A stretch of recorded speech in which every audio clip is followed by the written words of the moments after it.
When someone says that you have to find the inverted version of a binary tree, they actually mean that you have to find the mirror image of the binary tree or any tree for that matter. So right now I have 427. Upon inverting, it becomes 472. So it looks like a mirror image. So how does this actually work? Well, it's very simple. You visit every node, you look at its child, and you just invert them or swap them. So we are just going to use pre-order traversal. Now let me just code it up. So initially, let's create a function invert. Okay, give it a value of root, and then we just return root.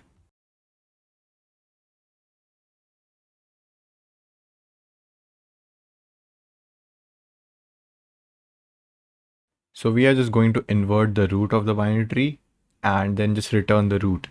Now we're going to make sure that this function like starts from the root and goes all the way down. So firstly, we're going to check if root is null.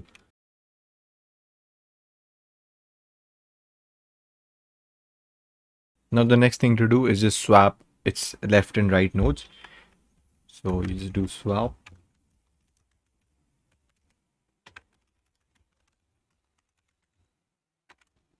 And now we just continue with the pre-order traversal.